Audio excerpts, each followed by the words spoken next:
السلام عليكم ورحمة الله وبركاته. ازيكم يا حبايبي، عاملين ايه؟ النهاردة الفيديو بتاعي تعاون مع قناة بيتي حياتي لصاحبتها مدام عزة.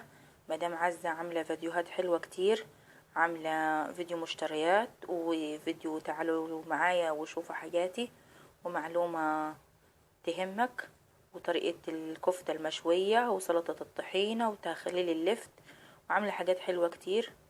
وإنسانة خلوقة جدا بصراحة، ما فيش مرة احتجتها في حاجة او سؤال او استفسار عن اي حاجة الا ما ساعدتني. وبصراحة هي ما بتتأخرش على حد ابدا. ويا حبايبي روحوا شوفوا قناتها ودعموها ودعموا قناتي وقناتها وان شاء الله فيديو النهاردة هيكون عن باقي سلسلة التنظيف. والنهاردة هننظف الحوض. شايفين منظر الحوض؟ جايبه لكم كل حاجة على الطبيعة. بصوا منظر الحوض عامل ازاي. انا كنت والله عامله لكم فيديو تاني عن تنظيف الحوض، كان باكثر وساخة عن كده. يعني انا كنت غاسله بعديها البوتاجاز وكده، كان مليان دهون وكده، بس للاسف الفيديو اتمسح مني. فحبيت برضو او اعمل لكم فيديو على نفس الموضوع اللي هو تنظيف الحوض وتلميعه. بصوا كده الحوض، انا الحوض بتاعي بغطس بغاطس وصفيتين. فهنبدأ بسم الله. ادي الاسبونشة وادي سلكة انا كنت مستخدماها في بعد غسيل المواعين. هضيف كده سائل مواعين من اللي انا كنت عاملاه لكم في فيديو عشان نعزز الخلطة. هنضيف نقطة كده صغيرة بريل، هو الاوكسي بتاع المواعين، الازازة اللي وريتها لكم اللي كده، نقطة صغيرة جدا يا حبايبي. حتة خل ومعلقة اوكسي من بتاع الهدوم، ده مسحوق من بتاع الهدوم. وهنزوده مية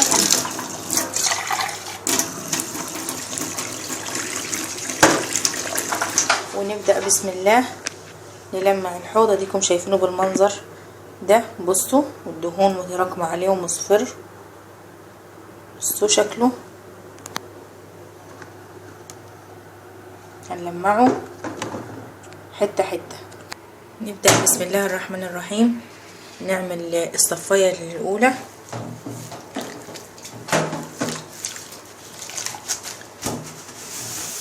بسم الله الرحمن الرحيم. والخطوط دي كده ننضفها كويس.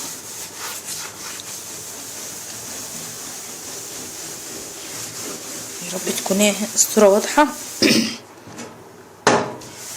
والله يا حبايبي انا بصور لكم كذا فيديو، بس التليفون مشكلته معايا بيفصل كده مرة واحدة، او ساعات بيمسح لي الفيديوهات. فانا والله تقريبا بحضر لكم في اليوم فيديو واتنين، بس للأسف هو المشكلة في التليفون بتاعي. ربنا كده يكرمني واجيب واحد ان شاء الله.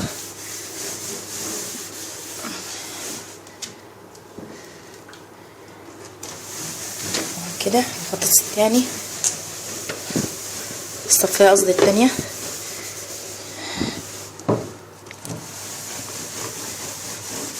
ندعك كويس، ندعك الحروف دي بتاعتها الخطوط.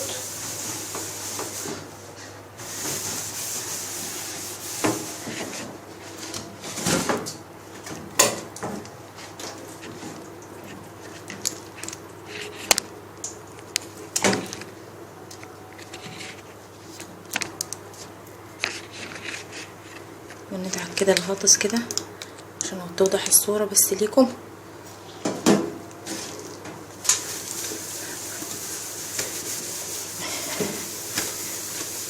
يا حبايبي انا والله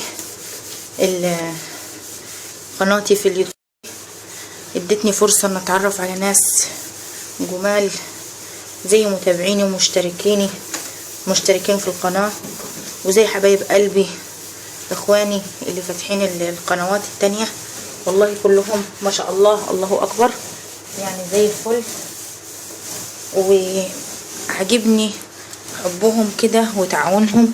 انا الحمد لله يعني والله الحمد مفيش حد احتاجه في حاجة الا هو الحمد لله الاقيه بيساعدني. بصوا الحنفية بتاعتي يا حبايبي، الحنفية بتاعتي مش استلس خالص، استلس على نحاس.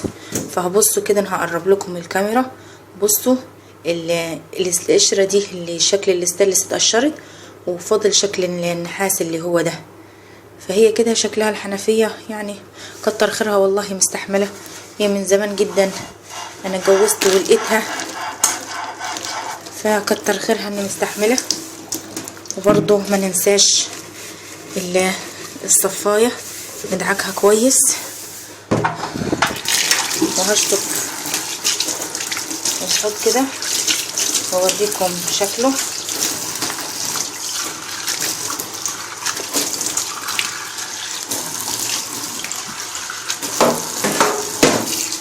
يا رب تكون لمعة الحوض والنظافة باينة.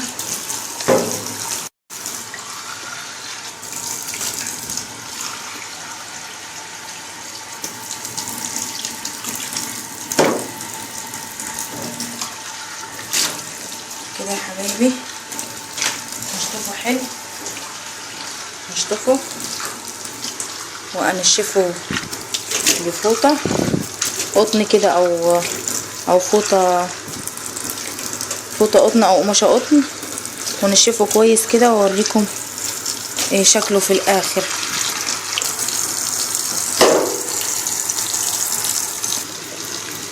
كده يا حبايبي نديله وش تاني بالسبونشة.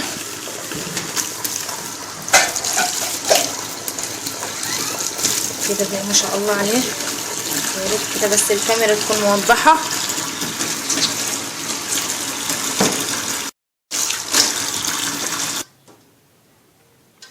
وبرضو بالفرشة ما ننساش ننضف الحروف دي.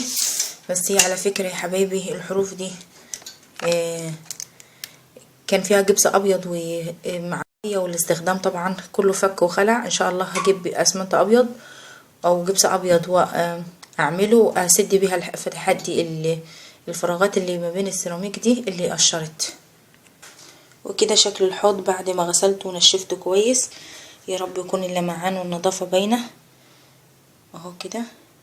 وعملت السيراميك اللي ورا الحنفية برضو، يا رب يكون واضح يا رب. ويا حبايبي لو عجبكم الفيديو ما تنسوناش في اللايك والشير وسبسكرايب. السلام عليكم ورحمة الله وبركاته. وما تنسوش تدعموا قناتي وقناة بيتي حياتي لصاحبتها وحبيبة قلبي عزة. السلام عليكم ورحمة الله وبركاته.